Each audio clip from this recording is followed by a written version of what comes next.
आज ख्यालों से परे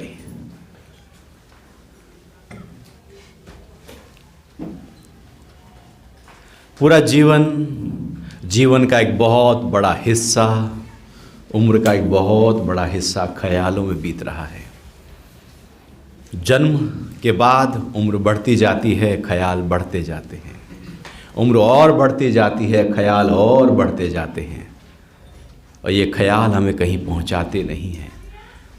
बढ़ते बहुत हैं, आते बहुत हैं, जाते बहुत हैं, उलझाते बहुत हैं, लेकिन पहुंचाते तो कहीं भी नहीं।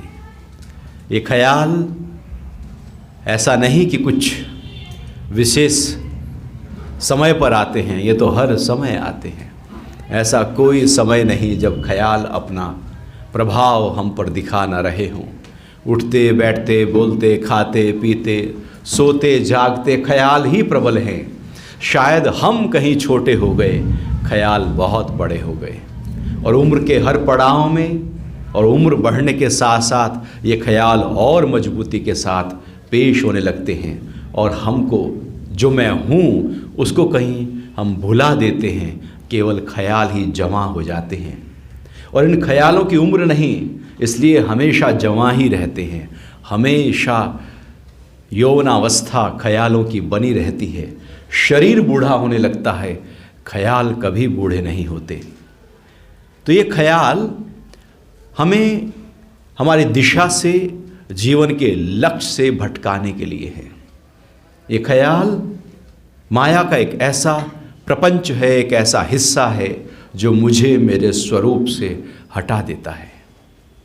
सारे दुख, सारी चिंताएं, सारी परेशानी, सारी उलझने, सारे झंझट, जो भी जीवन में जिसको हम नेगेटिव कहते हैं, केवल ख्यालों के कारण पैदा होते हैं। जितना भी डर है, भय है फ्यूचर को लेकर, ख्यालों के कारण पैदा होता है। पास्ट के सारे दुख ख्यालों के आधार पर खड़े हैं। सब कुछ ख्यालों के आधार पर है जो हमें हमारी अवस्था से नीचे की तरफ लेकर जा रहा है। ये ख्याल ही हैं जो मुझे मेरे स्वरूप से, मेरे प्रकाश से, मेरी दिव्यता से मुझे हमेशा दूर किए रखते हैं। और ये ख्याल ही हैं जो मेरे अपने वालों से मुझे दूर कर देते हैं। ये ख्याल ही हैं जो माया से मेरा संबंध पक्कम पक्का बनाए चले जाते हैं, और वहाँ संबंध बना देते हैं जहाँ ज़रूरत नहीं है, वहाँ से हटा देते हैं जहाँ ज़रूरत होती है। ख्याल बीच में आ जाते हैं और हमारी दिशा को, हमारी सोच को, हमारी समझने की शक्ति को कहीं भुला देते हैं।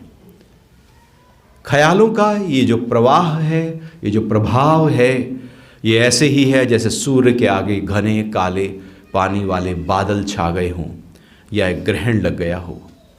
प्रकृति का ग्रहण तो कुछ समय का होता है, कुछ घड़ी का होता है, कुछ काल का होता है, चाहे वो चंद्र का हो या सूर्य का।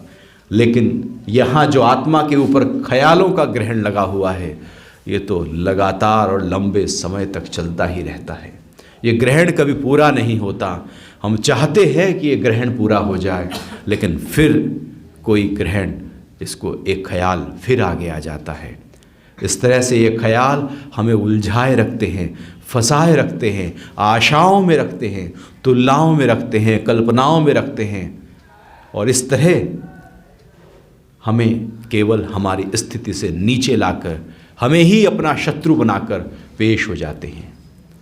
ख्यालों में रहने के जीवन को कोई जीवन नहीं कहा जाता, क्योंकि वो तो ख्यालों का जीवन है, वो तो स्वप्न का जीवन है। रात को सपना देखा, वो सपना हमें कहीं पहुंचाएगा नहीं। चाहे आप शाहूकारी का सपना देख लो, चाहे आप बुद्धिमानी का सपना देख लो, विदेश यात्रा का सपना देख लो, सपना ही तो है, कहाँ पहुंचा रहा है? भला आप बिस्तर से 1 इंच भी कहीं जाते हैं क्या? आप तो वहीं पड़े हैं। ख्याल इतना दौड़ाता है, पहुंचाता कहीं भी नहीं, और रोज रात को सपना न जाने कहाँ कहाँ दौड़ा देता है, क्या क्या पहुंचा देता है। लेकिन हम जब उठते हैं तो उसी बिस्तर पे ही होते हैं। ख्याल दौड़ता बहुत है, पहुंचाता कहीं भी नहीं। जैसे रात का सपना हमें कहीं नहीं पहुंचाता, ऐसे ही जब जाग जाते हैं और दिन भर के ख्याल केवल सपने की तरह होते हैं जो केवल जागे रहते हैं। जब ख्याल जागते हैं तो हम सोते हैं, जब हम जागते हैं तो ख्याल सोते हैं। अब बात यह है कि हम ज़्यादा जागे हैं या ख्याल ज़्यादा जागे हैं। ख्याल जीत जाते हैं, वो और ज़्यादा चौड़ी आंखें करके, चार चांद करके और जाग जाते हैं। ख्यालों से जितना दूर भागने की कोशिश करो, ख्याल और प्रकट हो जाते हैं। हम कहते हैं चलो ख्यालों को दूर करने के लिए ध्यान करते हैं। जब ध्यान करते हो ख्यालों से हटने के लिए, तो ख्याल और आते हैं और जमघट इकट्ठा होकर आते हैं। हम कहते हैं, सोचते हैं कि प्रार्थना करते हैं, मंदिर जाते हैं, कुछ ख्यालों से हटें, कुछ प्रभु का ध्यान लगाएं, ख्याल और प्रबल हो जाते हैं। जब जब उनको हटाने की कोशिश की गई, वो और तेजी से हमारे ऊपर आ गए। ये ख्याल, चूंकि हमने इनको इतना महत्व दिया, तवज्जो दी, वैल्यू दी, अब ये हमारा हिस्सा हो गए। अब ये कहते हैं हम जाएं कैसे। ख्याल आते हैं, आकाश से आते हैं, मन को टच करते हैं और चले जाते हैं, और वो लगातार एक प्रक्रिया बहती रहती है। जैसे नदी लगातार बह रही है, पानी आ रहा है ग्लेशियर से और समुद्र में जा रहा है, ऐसे ही आकाश से ख्याल आ रहे हैं और अनंत में जा रहे हैं। हमको छूते हैं, ख्याल आते हैं, और जैसी हमारी विचारधारा होती है उसी तरह की वो ख्याल अपना रूप ले लेते हैं। तो ये ख्याल यदि प्रबल हैं तो जीवन की दिशा कहीं खो गई। जैसे कोहरा जब बढ़ जाए तो आपको सामने का दिखाई नहीं देता, आपको फोग लाइट लगानी पड़ती हैं, बड़ी लाइट की ज़रूरत पड़ती है कि कोहरे के पार देख पाएं। यदि नहीं देख पाते तो हम पार जा ही नहीं सकते। जब कोहरे के पार हम नहीं जा सकते तो ये तो ख्याल हैं, इनके पार जाना तो बड़ा मुश्किल है। तो अब इनके पार जाना पड़ेगा, फॉग लाइट लगानी पड़ेगी, ख्यालों को चीरने की, भेदन की कोई प्रक्रिया करनी पड़ेगी जिससे उनके परे चले जाएं और उस कोहरे का, उस ख्यालों का प्रभाव हमारे ऊपर ना पड़े। ख्याल हों लेकिन मैं उसमें रचू बसू नहीं, मैं उसका हिस्सा ना बन जाऊं। और नहीं तो ख्याल इसी तरह से हमारे जीवन को खा जाएंगे, ख़त्म कर जाएंगे, और न जाने कब हम बूढ़े हो लेंगे और कब ये जो जगत था, ये संसार था, ये दुनिया थी, इसको अलविदा करने का समय आ जाएगा। फिर पाएंगे कि ख्याल ही ख्याल रहे और तो कुछ प्रबल रहा ही नहीं। संबंधों में भी थे तब भी ख्याल थे, कोई सामने था तब भी ख्याल है, हम सत्संग में भी बैठे हैं तब भी, यहाँ पर भी आकर ख्याल खड़े हैं, पवित्र स्थान में भी ख्याल खड़े ही रहते हैं। चूँकि इतना उनको हमने ताकत दी, बल दिया, तवज्जो दी, उन्होंने अपना बसेरा हमारे अंदर बना लिया है। उससे पहले कि ये ख्याल हम पर हावी हो जाएं, निरंतरता से हावी हो जाएं, इनके परे जाना ही होगा। ख्यालों को जानना होगा कि ख्यालों से भरा हुआ जीवन कोई जीवन होता नहीं है, ये तो केवल उलझाने की प्रक्रिया है, ये तो एक प्रमाद की प्रक्रिया है। प्रमाद हमेशा दुख लेकर आता है, अविचार हमेशा दुख लेकर आता है। महावीर कहते हैं अप्रमाद, अप्रमाद से ही हम मुक्त हो सकते हैं। बिना अप्रमाद के मुक्ति बड़ी मुश्किल है। आलस्य सबसे बड़ा शत्रु है हमारा। आलस्य मतलब मन में जो आ रहा है वही किए जा रहे हैं, यही आलस्य है। आलस्य केवल रजाई तान कर सो जाना नहीं है, मन के अनुरूप चलते रहना आलस्य कहलाता है, प्रमाद कहलाता है। अप्रमाद का मतलब है इस प्रक्रिया से ही उठ जाना, इस आलस्य से ही ऊपर उठ जाना। चूँकि प्रमाद जीवन का एक बहुत बड़ा हिस्सा दुश्मन की तरह, शत्रु की तरह हमारे साथ है। हम शत्रु कहीं बाहर देखते हैं, ढूंढते हैं और कहते हैं मेरी लाइफ में तो कोई शत्रु ही नहीं है, और यदि है तो गिने चुने उंगली पे हम कह लेते हैं, थोड़ा बहुत जिससे मन मुटाव हुआ है उनको शत्रु हम कह देते हैं। शत्रु नहीं है मतलब ऐसी बस उनके सामने जरा ठीक सा नहीं लगता। लेकिन सबसे बड़ा शत्रु तो हमारे ही अंदर बैठा है, हमारे ही ख्याल बैठे हैं, हमारा ही प्रमाद, हमारा ही आलस्य, हमारे ही अंदर शत्रु बनकर बैठा है। बाहर वाले शत्रु की ज़रूरत ही नहीं है। जब घर में ही भेदी हों तो बाहर वालों की ज़रूरत थोड़ी होती है। घर का भेदी लंका ढाए। अपने ही अंदर हमारे ख्याल ऐसे भेदी बैठे हैं जो मुझे मेरे ही दिव्यता से कहीं दूर किए जा रहे हैं।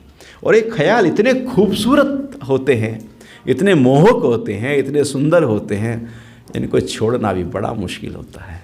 क्योंकि लगता है इनको छोड़ दिया तो जिए कैसे, इन ख्यालों के सहारे ही तो जिए जा रहे हैं।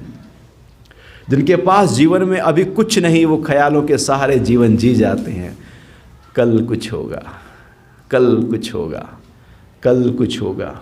वो कल कुछ होगा इसका मतलब है कि अभी तो कुछ नहीं, अभी तो कुछ नहीं, कल होगा तो मज़ा आएगा।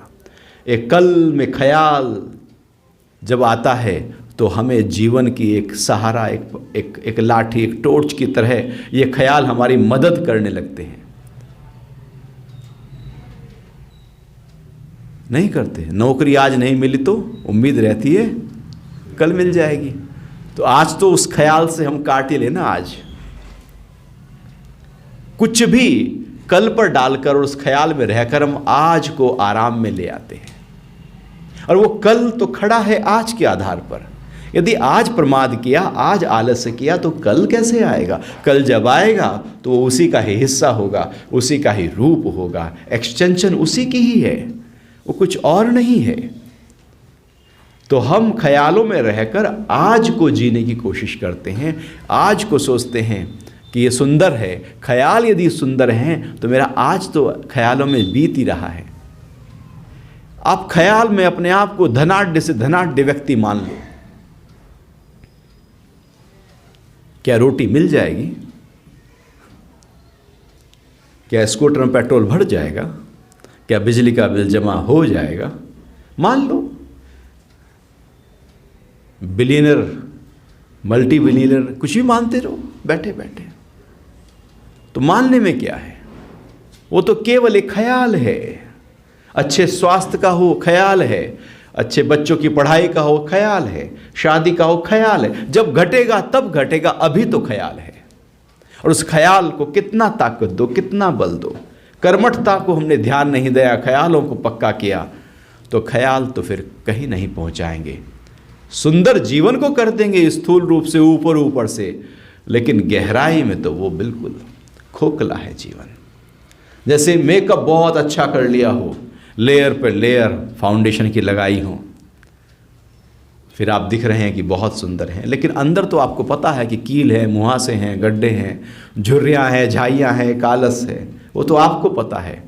तो क्या उससे हम सुंदर बन गए? क्या फाउंडेशन ने हमको सुंदर कर दिया? रियलिटी आपको पता है कि सुंदर नहीं। ऐसे ही ख्याल भी कुछ फाउंडेशन की तरह हमें आज की चकमकाने को बस पास करने की प्रक्रिया है। रियलिटी तो कुछ और है। इसलिए ख्यालों में नहीं रहना है। ख्याल तो मुक्ति का भी है, मुक्त हो जाएंगे, आनंद का भी है, प्रसन्नता का भी है, उत्साह उमंग का भी है, चलो कल खुश हो जाएंगे। एक ख्याल है, एक ख्याल पहुंचाता कहीं नहीं है। तो क्या करना है? ख्याल उठ कहां से रहा है, उसके फाउंडेशन को समझना होगा, उसकी गहराई में उतर जाना होगा और उस फाउंडेशन को करेक्ट करना होगा। या आप उसको करेक्ट कर ही नहीं सकते तो उसको छोड़कर अब कुछ और करना होगा। दो ही तरीके हैं, या तो आप जिस रास्ते से जा रहे हो वहाँ पे थोड़े बहुते लकड़ पकड़ पड़े हैं तो आप उसे हटा के रास्ता अपना बना लो। और यदि रास्ता ही आपको लगता है कि मैं तो इसको रास्ते को बना नहीं सकता, तो क्या करते हो? फावड़ा लेकर लग जाते हो क्या रास्ता बनाने? कभी लगे हो रास्ता बनाने? आप दूसरा रास्ता निकालने लगते हो। तो हो सकता है उस रास्ते को आप, छोटा पैदल का रास्ता है, कहीं गड्ढे हैं, पत्थर हैं, तो साइड लेकर निकल जाओगे। अरे पूरा ही कीचड़ से सना हुआ है बारिशों के बाद, तो आप दूसरा रास्ता भले थोड़ा लंबा ही हो लेकिन आप ले लोगे। ऐसे ही इस फाउंडेशन को हमें देखना होगा कि ये ख्याल उठ कहाँ से रहे हैं। ये ख्याल हमारे मन से उठते हैं, क्योंकि मन कुछ और नहीं, ख्याल ही मन है। मन है तो ख्याल है, ख्याल है तो मन है। उसको नाम मन दो या ख्याल दो, एक ही बात है, पर्यायवाची है। ख्याल कह दो या मन कह दो। जब मन है, हमारे पास मन है, तो इसका मतलब है मन में कुछ है। वो मन ख्याल ही है। और यदि ख्याल नहीं तो अवस्था उस समय मन भी नहीं है, वो अमनस्क है, अमन की अवस्था है, वो ध्यान की अवस्था है। हम मन से परे हैं उस अवस्था में। जब जब ख्याल होता है तो मन जागता है, और ख्याल जितने प्रबल होते हैं मन उतना प्रबल होता है। और ख्याल ही ख्याल हों तो हम जीवन को मन मन में ही जी जाते हैं। और पूरा जीवन यदि मन में ही जिया जाए तो इसका मतलब है कि हमने अपने जीवन को बहुत ही स्थूल स्तर पर जी लिया है। और गहराई हो सकती थी, और गहरे पानी में, गहरे पानी बैठ, कबीर कहते हैं बिल्कुल गहरे पानी में ही बैठ, अंदर जाओ। तो जानना होगा ख्याल ही मन है। यदि मन को जीतना हो तो ख्यालों से परे जाना होगा, ख्यालों को हटाना हो तो मन से परे जाना होगा। अंधेरा हो या काला हो, दोनों एक ही बात है ना। अंधेरा काला होता है, काला अंधेरा होता है। तो अंधेरे को हटाओगे तो कालापन हट जाएगा, ख्याल को हटाओगे तो मन नहीं रहेगा। तो मन के पार जाने के लिए मन से जो सूक्ष्म है वहां पहुंचना होगा। ख्याल हमें बाहर की तरफ ले जाने के लिए है, प्रकृति से हमारा नाता जोड़ रहे हैं। ये ख्याल या तो हमारे चित्त में पड़े हुए संस्कार विकार से उठते हैं, इच्छाओं से उठते हैं, या बाहर से उठते हैं। बाहर कुछ देख लिया किसी का, ऐसे ही लेना है, वो ही लेना है, वहीं जाना है, वो ही करना है। मतलब बाहर देखकर हम प्रभावित हो गए, ख्याल पैदा हो गया। या अंदर चित्त में कुछ उठा, पुराना विकार, कोई क्रोध उठा, काम उठा, इच्छा उठी, वासना उठी, लोभ उठा, मोह उठा, और उससे हमारा जो मन है वो प्रभावित हो गया। या तो बाहर से या अंदर से इस तरह से ख्यालों का प्रादुर्भाव होता है, ये ख्याल उत्पन्न होते हैं। ये एक बंधन की प्रक्रिया है। ख्याल माना बंधन। ख्यालों की प्रक्रिया बांधने की प्रक्रिया है, उलझाने की, फंसाने की, अटकाने की, रुलाने की और दुखों में ही रहने की प्रक्रिया है। इसलिए कहा है विचार में सुख है, अविचार में दुख है। ख्यालों से परे जाना हो तो विचारवान बनना होगा। विचार का मतलब है कॉन्शियस थॉट। कॉन्शियस थॉट का मतलब है विवेक, बुद्धि का सूक्ष्म हिस्सा और चेतना जब एक साथ फ्लो करती है तो कॉन्शियस थॉट कहलाते हैं। वो कॉन्शियस थॉट भीतर से बाहर की तरफ प्रकट होते हैं, और ख्याल बाहर से या चित्त से। कॉन्शियस थॉट चेतना से उत्पन्न होते हैं, ख्याल चित्त से उत्पन्न होते हैं। कॉन्शियस थॉट हमें हमारी अवस्था में टिकाने के लिए होते हैं, ऊंचाइयों पर ले जाने के लिए होते हैं, अंतर्मुखी यात्रा के लिए होते हैं, हमारे मित्र होते हैं और हमें प्रमाद से अप्रमाद की ओर ले जाते हैं, आलस्य से हमें ऊपर उठा देते हैं। विचारवान बनना है। जब हम ऐसे ढीला छोड़ देते हैं तो ख्याल आक्रमण कर लेते हैं। यदि मुस्तैद रहें, अलर्ट रहें। आपने बाहर अपने कपड़े सुखाए, बंदर का प्रभाव ज़्यादा है तो क्या करते हो? जो पहले गेहूं आप गीला करके, पहले तो घर में गेहूं खरीद के लाते थे, धोते थे, तो चद्दर पे डाल दिए गेहूं धूप में, तो क्या करते बंदर नहीं आ जाए तो लट लेके बैठ जाते थे, नहीं बैठ जाते थे पास में? हाँ या ना? भाई चिड़िया ना आ जाएं, कबूतर ना आ जाएं, पता लगा शाम तो सारे साफ, तो बैठ गए किसी को पहरा देने के लिए। तो यदि पहरा है तो बंदर आएंगे, ना मक्खी ना मच्छर, कोई नहीं आने वाला, क्योंकि पहरा है, आप सजग हैं, मुस्तैद हैं, नहीं आएंगे।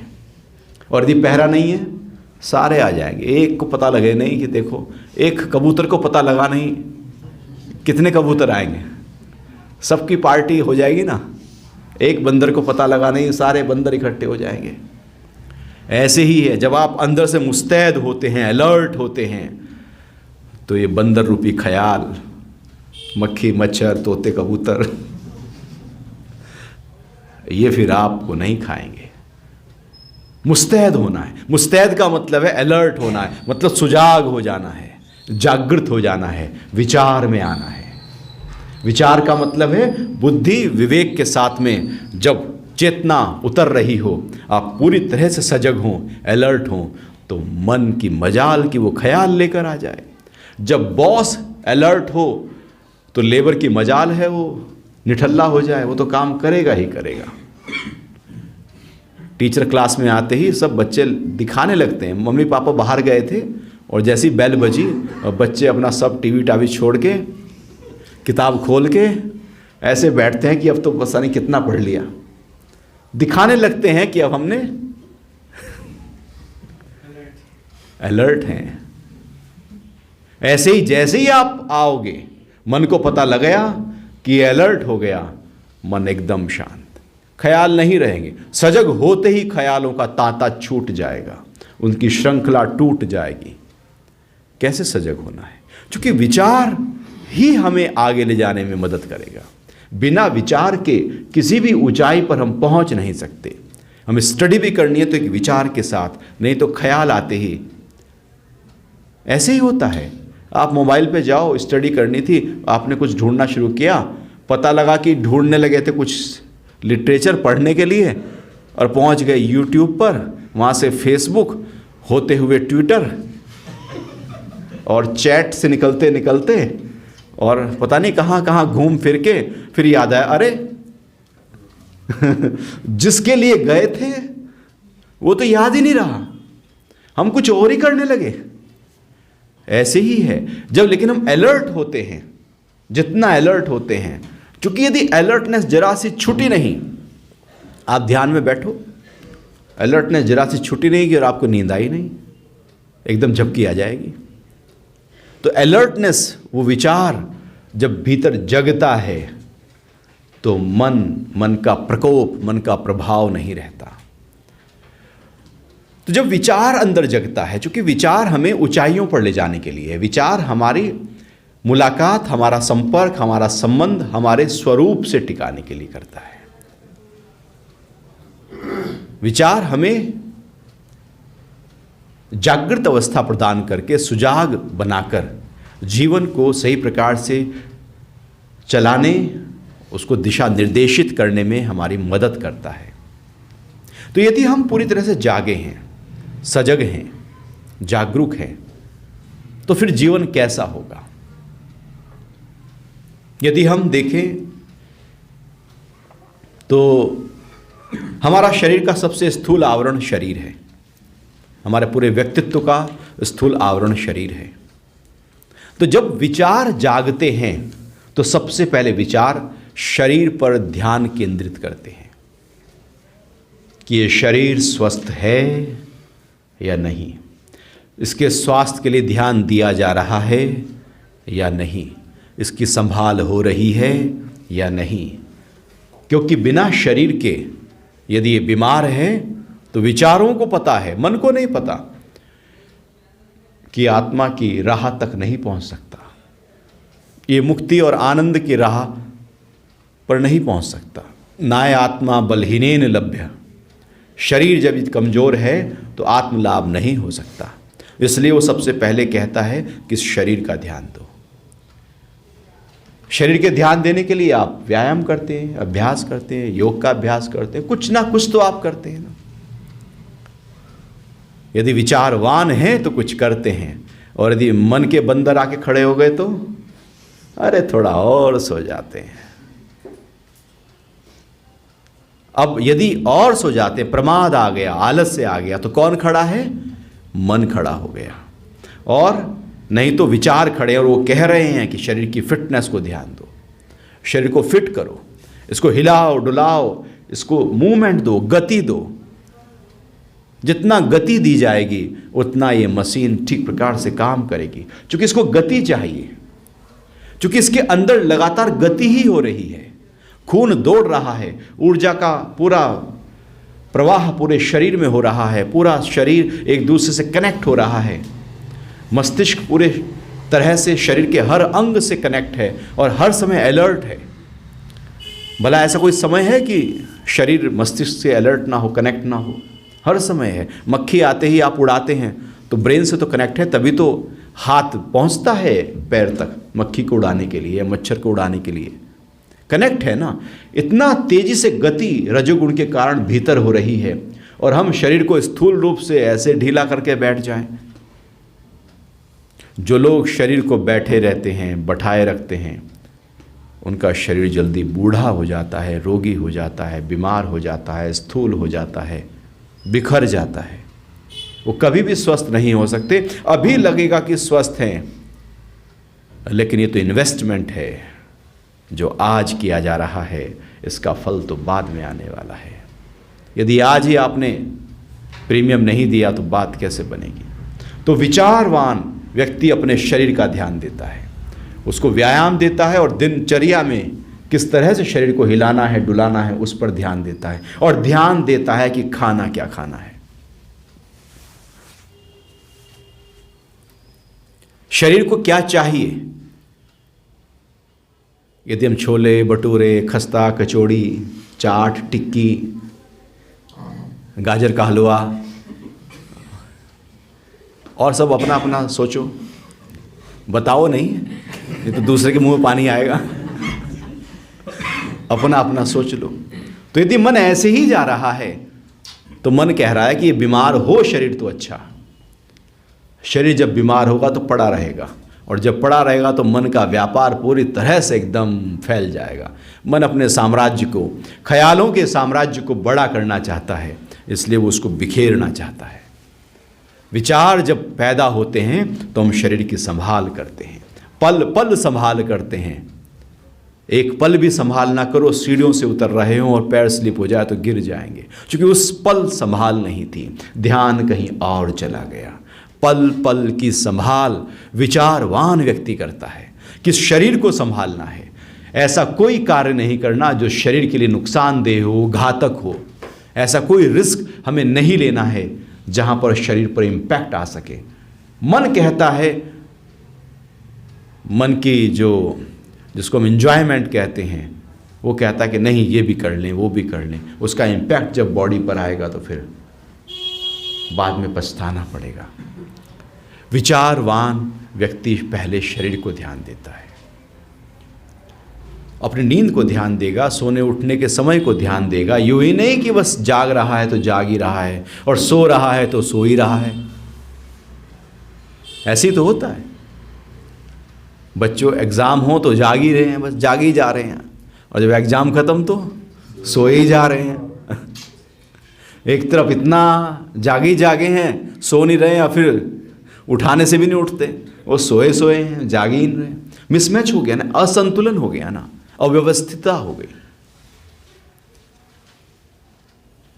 तो विचारवान सबसे पहले अपने शरीर को ध्यान देगा, और शरीर से जुड़ी हुई हर चीज़ को ध्यान देगा कि मेरा शरीर फिट रहे, और उसके लिए ध्यान देगा अपने व्यायाम को, आहार को, नींद को। इन 3 चीज़ों को वो ध्यान देगा। दूसरी लेयर आती है, जैसे विचार प्रकट होता है, विचार कहते हैं इस मन को ध्यान दो। विचारवान अपने मन की संभाल करता है। मन में बहते हुए लगातार के ख्याल, चिंताएं, परेशानियां, डर, भय, झल्लाहट, यीशु की निंदा, मन में जितना भी ये प्रवाह है, जिसको पाला पोसा है, खिलाया पिलाया है, विचार सबसे पहले इसको स्वाहा करेगा। विचार जब पैदा होता है तो मन के रोग भाग जाते हैं, और यदि विचार पैदा ना हो तो मन के रोग प्रबल हो जाते हैं। कोई डिप्रेस व्यक्ति हो, स्ट्रेस में हो, क्रोध में हो, उसमें उस समय विचार नहीं है। वो सोचने समझने की शक्ति जो सूक्ष्म स्तर की होनी चाहिए वो कहीं खो गई है। वो केवल मन के ऊपरी सतह पर आकर अपना काम कर रहा है और इसलिए वो तनाव में है, क्रोध में है, झल्लाहट में है। लेकिन जैसे ही विचार पैदा होते हैं, भीतर से विवेक पैदा होता है, अब ख्याल नहीं रहते, मन पूरी तरह से क्रिस्टल क्लियर हो जाता है। तो विचार जैसे ही पैदा होते हैं, वो विचार, वो जो ज्ञान है, वो जो दिव्यता है, वो मन में उतरने लगती है। और मन में ख्याल इसलिए ज़्यादा पैदा है क्योंकि ज्ञान नहीं है। ज्ञान कहीं भीतर बुद्धि में छुपा हुआ है, वो मन पर नहीं आ रहा है। विचार उस बुद्धि से ज्ञान को निकालकर मन पर उतार देते हैं, मन पर पेश कर देते हैं। मान लो आपके पास में बहुत पैसा है और दिखने में, रहने में आप बिल्कुल फक्कड़, फटीचर हाल, एकदम गरीब से। पुराने कंजूस तो ऐसे ही होते हैं,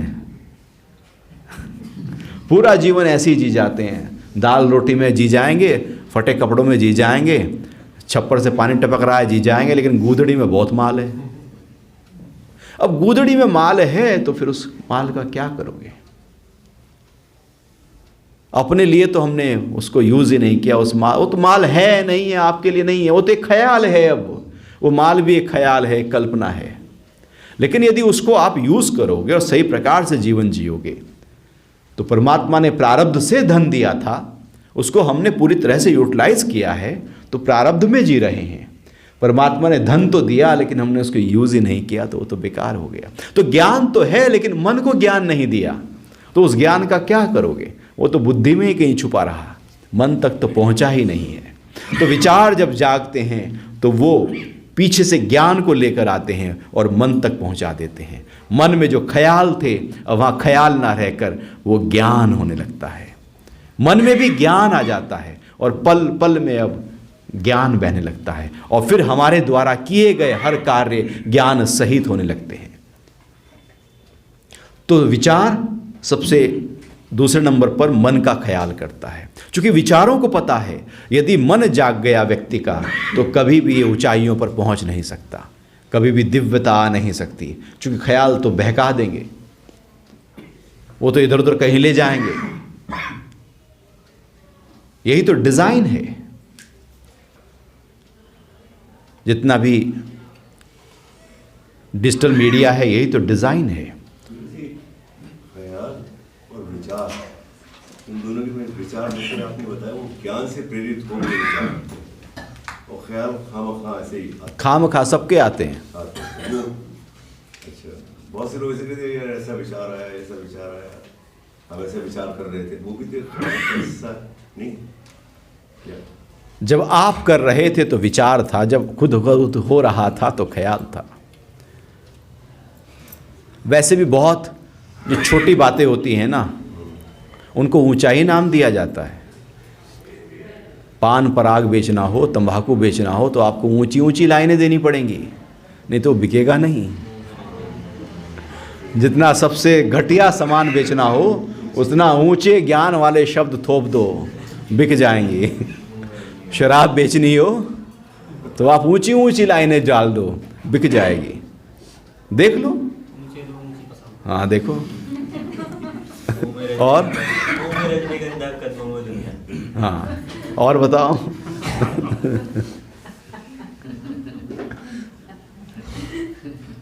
तो जब ख्याल को हम थोड़ा अच्छी तरह से पॉलिश करके, मेकअप करके एकदम पेश करते हैं तो उसको विचार का नाम देते हैं। है वो ख्याल, नाम दिया है हमने उसको। तो विचार जो प्रबल होते हैं तो मन का ध्यान देते हैं और कहते हैं कि मन के बिखरे हुए जो ख्याल हैं इनको हटाओ, इनकी सफाई करो। आपको जब अंदर से होता है कि चलो घर की सफाई करें तो कितने जाले निकलते हैं। वैसे दिख नहीं रहे थे, बेड के नीचे भी ढूंढोगे कूड़ा कहाँ है, सब जगह ढूंढोगे ना, कितना निकलेगा? बोरा भर के तो निकल ही जाएगा ना। इतना था, जब आप अलर्ट हो जाते हो कि सफाई करनी है तो कूड़ा साफ हो जाता है। जब विचार अलर्ट हो जाते हैं कि मन की सफाई करनी है तो बोरे भर के ख्याल निकलेंगे। इतने ख्याल हैं हमारे अंदर, एकदम ख्याल उसी समय शांत हो जाएंगे। तो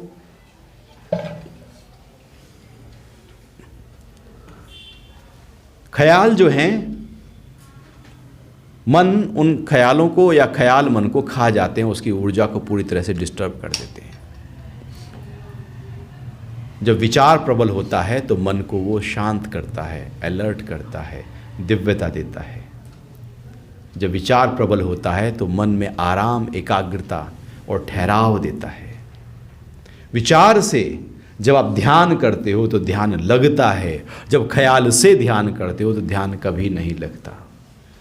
भीतर से जाग कर किया गया ध्यान ही हमें भीतर पहुंचा सकता है, लेकिन मन में ख्याल जगे हों तो हम भीतर जा नहीं सकते। और फिर विचारों को पता है कि ये जो शरीर है, ये जो मन है, ये प्राणों से चल रहा है।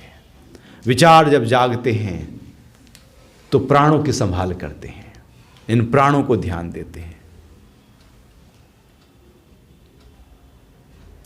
चूंकि प्राण ही तो जीवन है, एक एक श्वास ही से ही तो जीवन चल रहा है। एक श्वास बीच में से यदि टूटा नहीं कि जीवन छूटा नहीं। एक कड़ी टूट जाए, बस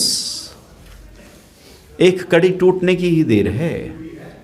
तो विचार को जब पता है कि ये प्राण से ये सब कुछ है, और ये यदि ये जब तक ये प्राण है तब तक ही जीवन है, और तब तक ही हम उस आत्मानंद का अनुभव कर सकते हैं। इसलिए वो प्राणों को ताकत देने का काम करता है, वो सजग करता है, सचेत करता है, और प्राणों को बल देने के लिए। इसलिए उपनिषद कहते हैं प्राण उपासना करो, प्राणायाम करो, प्राणों को ताकत दो, बल दो, मजबूती दो, इनका आयाम करो, इनका विस्तार करो, इनको अपने कंट्रोल में करो।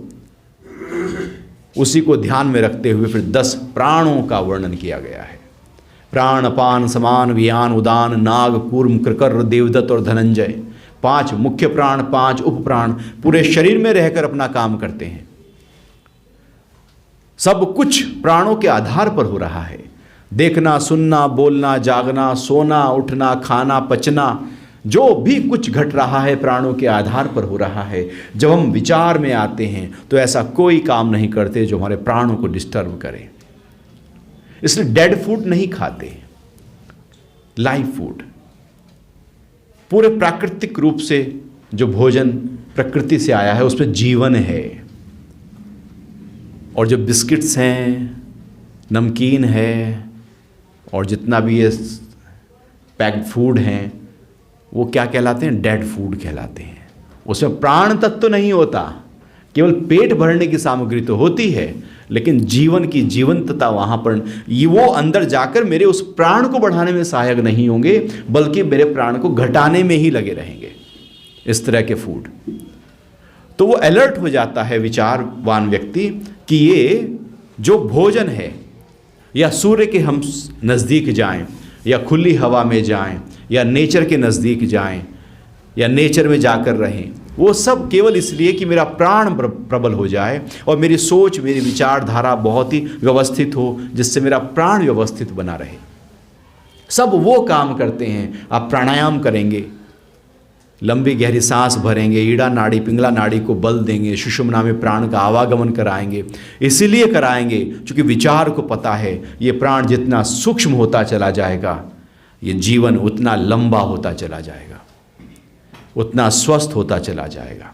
तन और मन का स्वास्थ्य मेरे प्राणों के आधार पर टिका है। इसलिए मन का कोई रोग हो तो कहा जाता है अनुलोम विलोम प्राणायाम कर लो। तनाव हो, स्ट्रेस हो, गुस्सा बहुत आता हो तो अनुलोम विलोम प्राणायाम कर लो, भ्रामरी प्राणायाम कर लो, ओम का जाप करो। आपके प्राण को, आपके मन को ऊर्जा मिल जाएगी, प्राण मिल जाएगा और मन के रोग चले जाएंगे। थोड़ा मोटापा हो, डायबिटीज़ हो तो कहते हैं कपालभाति क्रिया करो, मतलब प्राण का कुछ अभ्यास कर लो। उस अभ्यास से तन के रोग भी मिट जाएंगे और मन के रोग भी मिट जाएंगे। इसलिए विचारवान व्यक्ति अपने प्राणों की संभाल करता है, संभाल करता है एक एक श्वास की, एक एक श्वास की वैल्यू करता है। यूं ही थोड़ी कि आ रहा है और जा रहा है तो इसका ध्यान ही न दें। टेकन फॉर ग्रांटेड हमने अपने प्राणों को किया है, अपने श्वास को किया है। इतना कीमती, श्वास से ज्यादा क्या कीमती है जीवन में व्यक्ति के। सब कुछ इकट्ठा जितना भी किया, क्या एक श्वास खरीदी जा सकती है? एक श्वास यदि खरीदी जा सकती होती तो कोई अमीर व्यक्ति मरता ही ना, वो तो खरीदता ही रहता, सांस ही खरीदता रहता। नहीं खरीदी जा सकती, इतना कीमती है। मतलब पूरा का पूरा जीवन जिन चीजों के लिए लगाया है उससे एक श्वास नहीं खरीद सकते, तो कितना कीमती हो गया। ये अनमोल है, बाहर की चीजों का मोल है। भला मोल जिनका है उनसे अनमोल चीज को कैसे खरीद सकते हैं? तो विचारवान को पता है कि हर श्वास की इतनी कीमत है कि पूरी जीवन में जितना कमाया है उसके बराबर भी देख। अच्छा, आपका कहा जाए एक श्वास और उसके साथ में आप क्या क्या रखना चाहते हो, तो क्या क्या रखना चाहोगे बताओ? क्या बचा लेना चाहोगे? कुछ भी नहीं। तो विचारवान को पता है कि एक एक श्वास की कीमत है, इसलिए वो एक एक श्वास की वैल्यू करता है, उसकी कीमत करता है, उसको तवज्जो देता है, ध्यान देता है, यूं ही ना निकल जाए। इसलिए नानक कहते हैं, श्वासा दी माला नाल सिमरा मैं तेरा नाम। तो श्वास श्वास को यदि हमने साध लिया, जगा लिया और उसके प्रति अवेयर हो गए, बस हमें हमारी स्थिति, हमारी अवस्था, हमारी आत्म भाव में वो श्वास टिका देगा। विज्ञान भैरव तंत्र में भगवान शंकर माता पार्वती को जब 112 ज्ञान ध्यान की विधियों का वर्णन कर रहे हैं तो पहली ही विधि है कि श्वास को पकड़ो, श्वास को ध्यान दो। बड़ी कीमती है, खजाना भरा हुआ है श्वासों में। तो विचारवान व्यक्ति ही अपने श्वास, अपने प्राणों को ध्यान दे सकता है, नहीं तो ऐसे ही श्वास आया गया आता रहेगा, जाता रहेगा।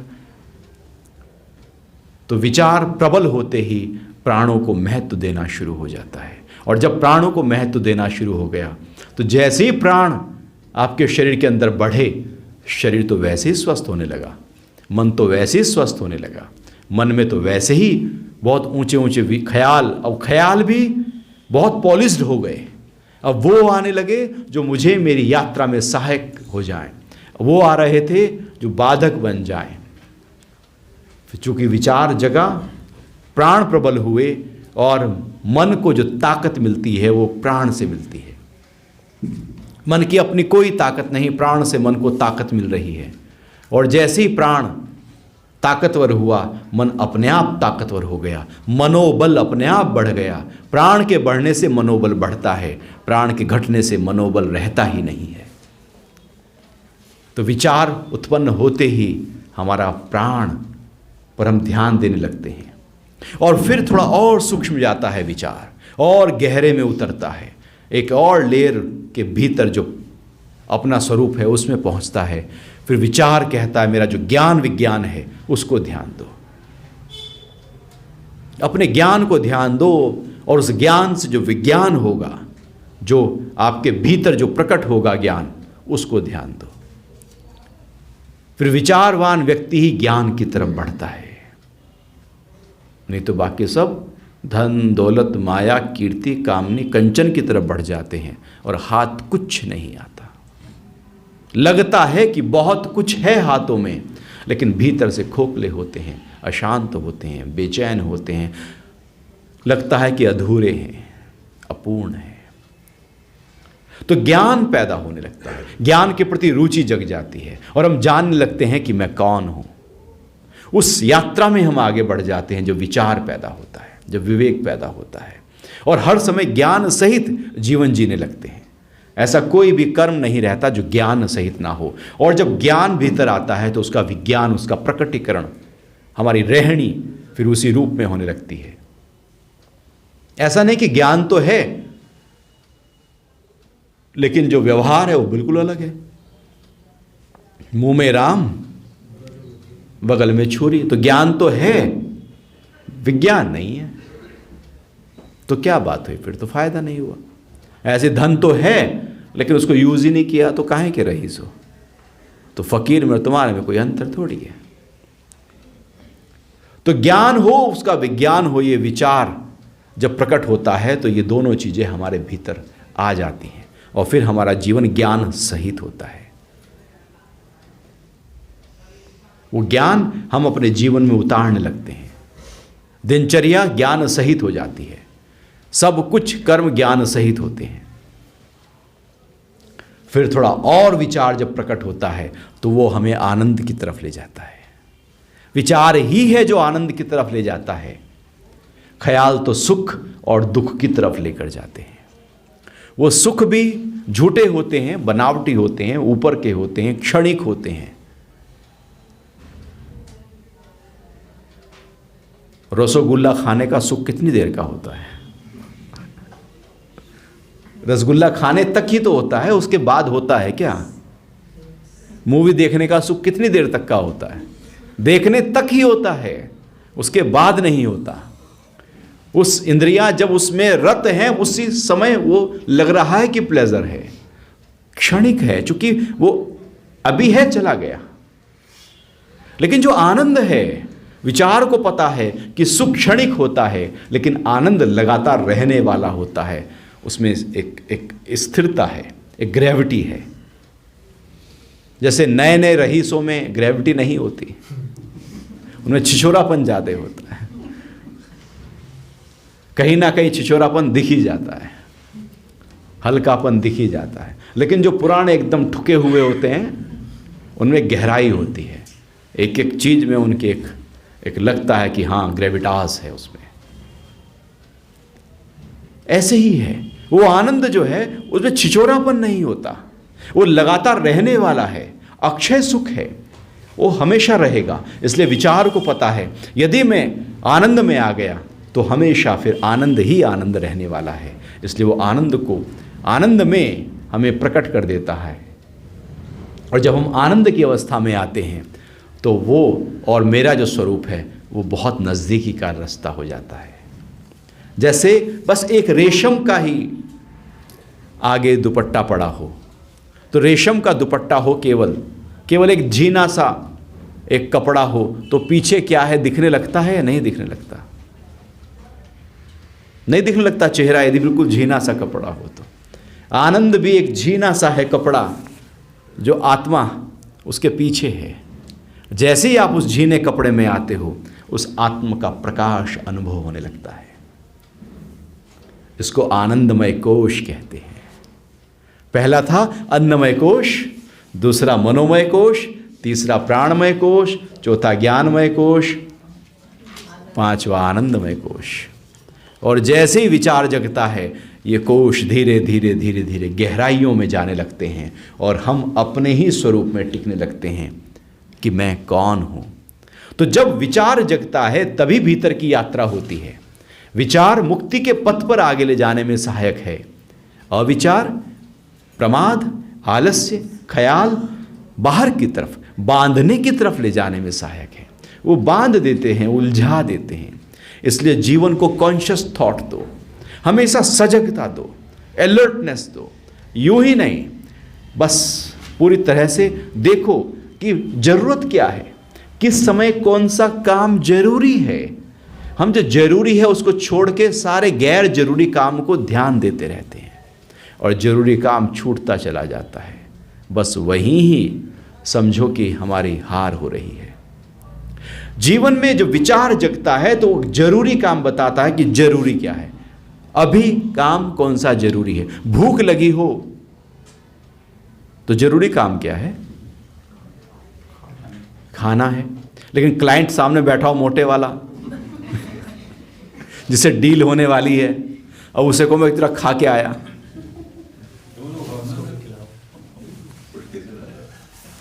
दुकानदार हो आप, यदि दुकान पे ग्राहक आया, उसे कहना खा लो भाई, खाएगा वो? कहेगा मैं अगली दुकान पे चला। तो क्या कहोगे? इसलिए दुकानदार का कोई टाइम ही नहीं होता खाने का। कभी 3 बजे खाएगा, कभी 4 बजे खाएगा, कभी कहेगा 5 बजे, और कभी टिफ़िन वापस आ जाएगा। आज तो बिल्कुल फुर्सत ही नहीं थी, क्लाइंट के बाद क्लाइंट और एकदम ग्राहक। आज तो कमाया बहुत लेकिन खाया नहीं।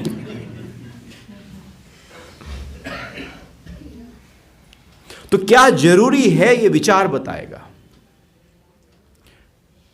और जिनकी बात मैं कर रहा हूँ जो ठुके हुए रईस होते हैं, जब खाने का टाइम होता है तो क्लाइंट कितना भी बड़ा क्यों ना हो वो भोजन ही करेंगे, क्योंकि पता है इससे ही तो चलने वाला, क्योंकि आज छोड़ा तो कल छूटेगा। प्रकृति को पता लग गया छोड़ सकता है, अब वो उसी टाइम क्लाइंट भेजेगी खाने का जब टाइम होगा तभी काम आएंगे, क्योंकि वो आपको ख्यालों में लेकर जा रही है, विचार से आपको हटा रही है।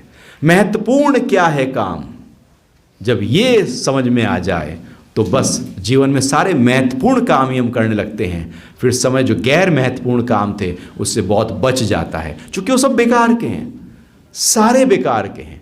कुछ ही काम हैं जो आप दिन में महत्वपूर्ण करते हैं, और बाकी जो करते हैं सब ना भी करते तो चल जाता। हम ऐसे ही करते हैं, घर की टेबल यहाँ से उठा के वहाँ रख देते हैं, वहाँ से उठा के अगले दिन वहाँ रख देते हैं, यही करते रहते हैं और कुछ खास नहीं करते।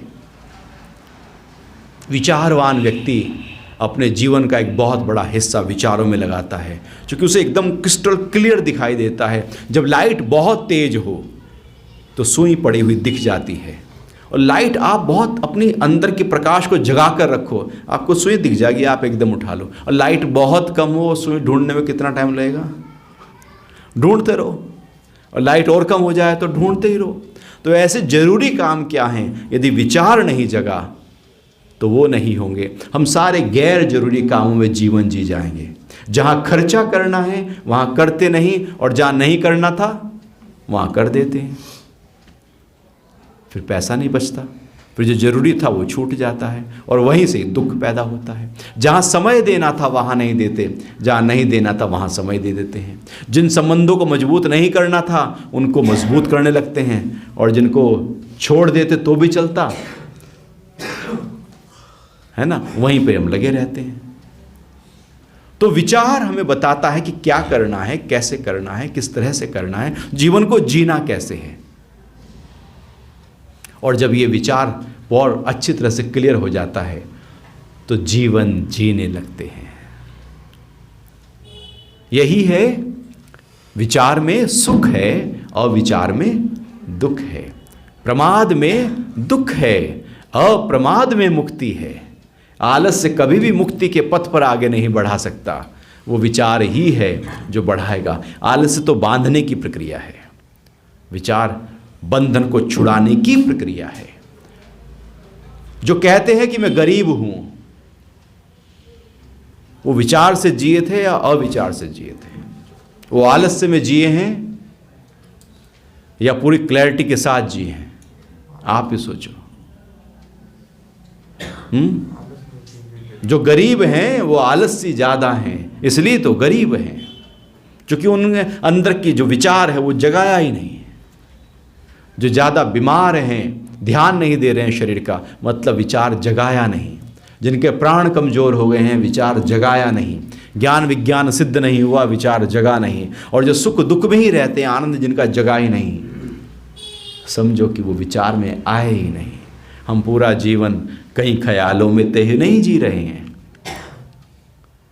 ख्यालों वाला जीवन कोई जीवन नहीं, इसलिए विचार में आओ और ख्यालों से परे विचार में आओ। ख्याल अपने आप शांत हो जाएंगे। जब विचार जगता है तो मुस्कुराहट आती है, और जब ख्याल जगता है तो मुस्कुराहट खो जाती है। आप देखना, कभी किसी ख्याल में बैठे हों, आपकी मुस्कुराहट उस समय कैसी होगी, होगी या नहीं होगी? आप किसी अपनी आंखों को कहीं एक गड़ाए हुए ऐसे गमसुदड़ से बैठे रहोगे। मतलब ख्याल जग गए हैं, ख्याल बड़े हो गए हैं, आप बहुत छोटे हैं। ख्याल ही बड़े हैं, अधिकतर जीवन में ख्याल ही बड़े हैं, हम तो बिल्कुल छोटे हैं, चूंकि हम ख्याल में चले गए। और ऐसा सेक चिल्ली की प्रक्रिया वो शुरू हो जाती है, कहानी पूरी एकदम सारे सेक चिल्ली हैं मन से।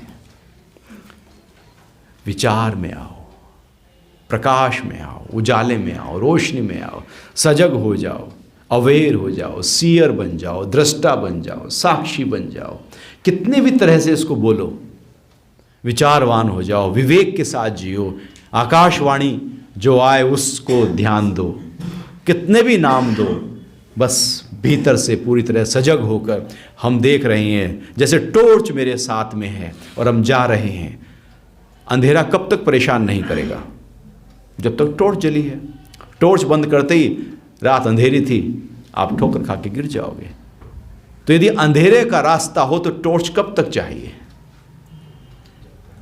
कार चला रहे हो तो हेडलाइट की लाइट्स कब तक चाहिए? जब तक रात है। तो ऐसे ही जीवन है, विचार जब तक जीवन है तब तक चाहिए। ऐसा नहीं कि थोड़ी देर के लिए हमने विचार किया फिर ख्याल ठीक है। हम कुछ ऐसे ही करते हैं, थोड़ा सा विचार में आए, अरे ये काम करना है वो काम करना है, अलर्ट हुए पूरी तरह से, अरे नहीं ध्यान देना है शरीर का। वो थोड़ा सा हाथ पैर हिलाया, गर्दन ऐसे की, पैर उठाया, बस हो गया। उतनी देर का ही विचार आया था, वो हाथ पैर वहीं बालकनी में खड़े होकर हिला लिए, वहीं 2 कदम चल लिए, वॉक हो गई। हम कुछ ऐसे ही कर लेते हैं अपने शरीर के साथ में, क्योंकि विचार वो ऐसे आया था जैसे थोड़ी सी टॉर्च जलाई, अच्छा उससे रास्ता पता लग गया थोड़ी दूर का, हम 2 कदम चल लिए वहां तक और फिर खड़े हो गए, कहीं गड्ढा ना उगला। तो ऐसे ही शरीर का भी हम ऐसे ही ध्यान देते हैं, रोज खस्ता कचौड़ी, और कभी कभी अलर्ट हुए, अरे नहीं भैया बिल्कुल ऑर्गेनिक फूड खाना है, मैं तो बिल्कुल ध्यान देना है, भूख से कम खाना है, चबा के खाना है, और वो बिल्कुल डाइट पे ध्यान देना है। और फिर वो कितनी देर का है?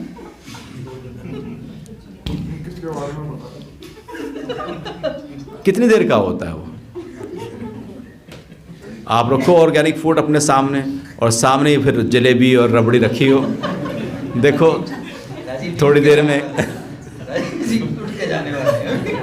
थोड़ी देर में अभी, अरे छोड़ो क्या इसमें रखा है ऑर्गेनिक फूड, यही खाते हैं। थोड़े से में क्या होगा? एक जलेबी के पीस में क्या होगा? कुछ नहीं होगा। अब ख्याल आ गया, विचार कहता नहीं इतना सा भी नुकसान करेगा, ख्याल कहता अरे खा लेते हैं इसमें, आज एक दिन में, रोज तो हम वॉक करते ही हैं, एक दिन नहीं करेंगे तो क्या होगा, आज थोड़ी ठंड ज़्यादा है थोड़ा और सो जाते हैं। एकदम ख्याल खड़े हुए नहीं कि सारा विचार को वो, चूंकि अब विचार को पता लग गया कि ख्याल प्रबल है, तो वो कहेगा अरे भैया अब मेरा तो जगह नहीं है यहाँ पे, वो चला जाएगा, वो फिर आएगा, फिर राय देगा। हम कहते नहीं तू जा, ख्याल ठीक है, वो फिर आएगा, फिर हम उसको भेज देते हैं, वो बार बार आएगा, हम बार बार उसको कहते हैं नहीं तेरी बात नहीं मानेंगे, फिर वो आएगा, वो कहेगा नमस्ते, वो फिर नहीं आएगा, जीवन में विवेक नहीं आएगा, विचारवान नहीं बनेंगे और पूरा जीवन ख्यालों में बिता देंगे। क्योंकि विचार सबके साथ आते हैं, लेकिन हम उनको सुला कर बैठ जाते हैं, ख्यालों को जगा कर बैठ जाते हैं। यदि जब वो विचार आए थे, विवेक आया था, ऋतंबरा प्रज्ञा उदय हुई थी, यदि उसको ध्यान दिया होता, उस रोशनी को पकड़ लिया होता और उसको छोड़ा ही ना होता, उस विचार को पकड़ के ही रखें, फिर ख्याल की इतनी औकात नहीं, हिम्मत नहीं कि वो विचार के सामने टिक जाए। तो ताकत दो अपने उस अंदर की दिव्यता को, जो जीवन को चलाने में मेरी सहायक है, जो परमात्मा ने मेरे अंदर डाली है, कि चलाएं कैसे इस इंद्रियों को, इस शरीर को, इस मन को, इस बुद्धि को, इस अहम को चलाएं कैसे, उसके लिए विवेक विचार दिया है। जब हम उसके साथ जीवन को चलाते हैं तो जीवन की दिशा और दशा बहुत सही तरीके से होती है। लेकिन जब उसके साथ नहीं चलाते तो फिर टकराते हैं, गिरते हैं, कभी गड्ढे में जाते हैं, फिर चोट लगती है, और फिर जीवन ऐसे ही ठोकर खाते खाते पूरा ही हो लेता है।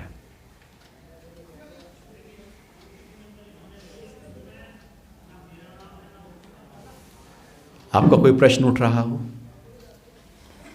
जलेबी रसगुल्ले को छोड़कर?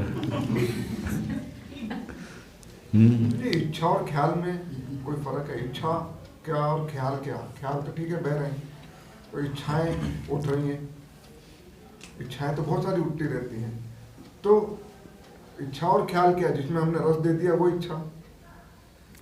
जिस ख्याल को पकड़कर आप उसको पाना चाहने लगे,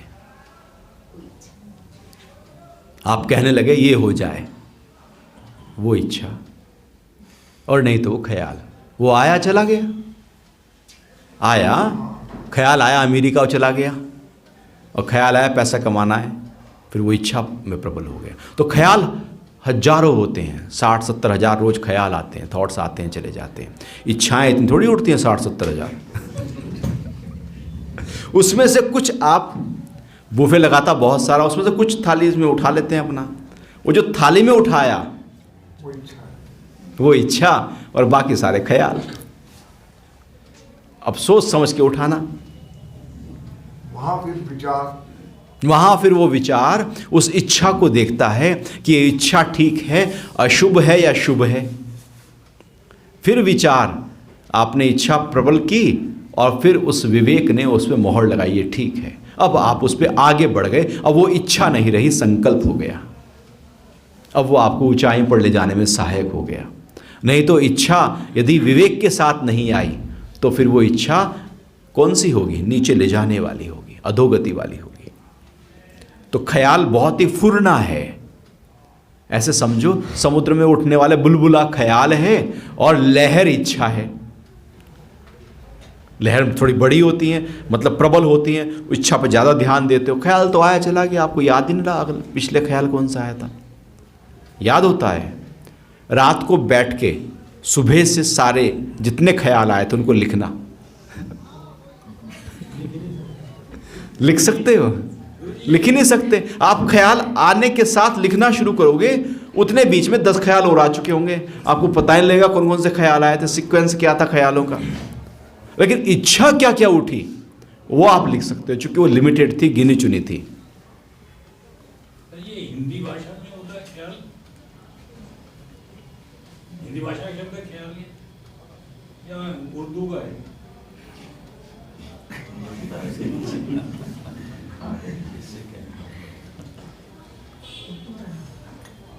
हाँ, अच्छा, आम कहो या मैंगो, उस पर फर्क पड़ता है क्या? तो ख्याल कहो या फुरना कहो या बुलबुला कहो, ये मन में उठने वाले बुलबुले हैं। कुछ भी कहो, हिंदी का कहो या इंग्लिश का कहो, थॉट कह दो, चलो फर्क पड़ेगा कुछ? उस पर तो कुछ नहीं फर्क पड़ेगा।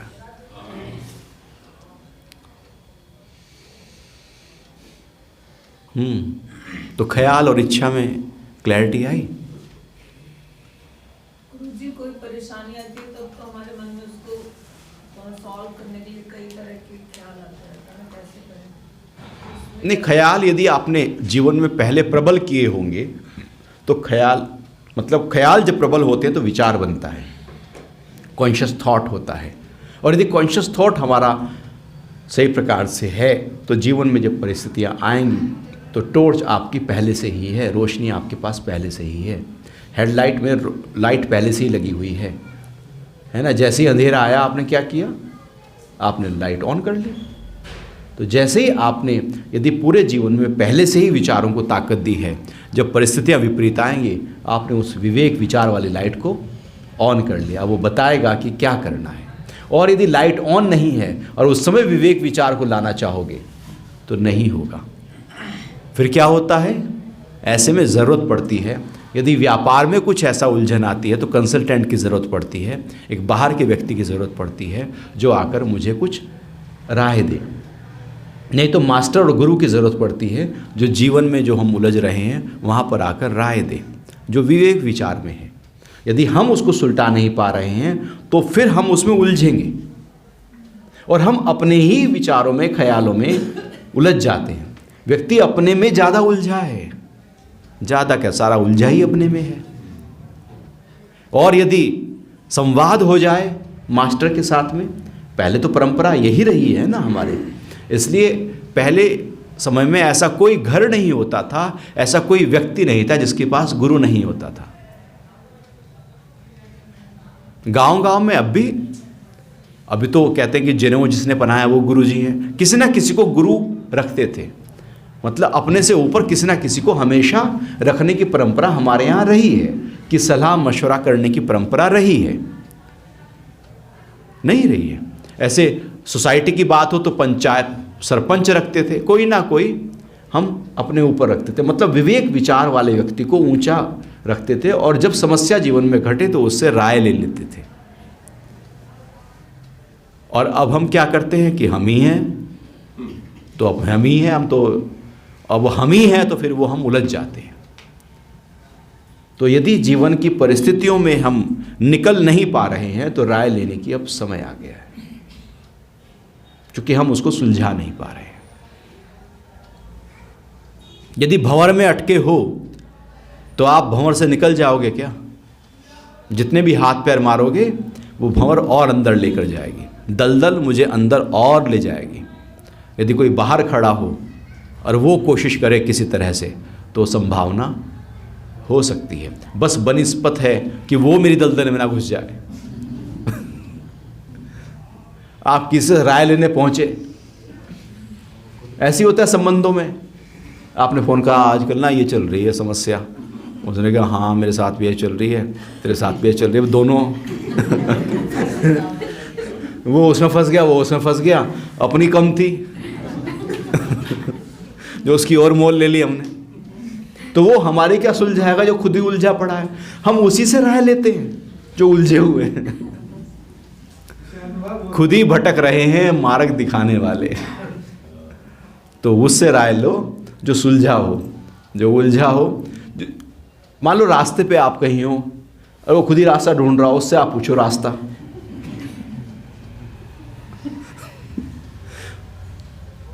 उससे ही पूछ लो रास्ता, तो क्या होगा?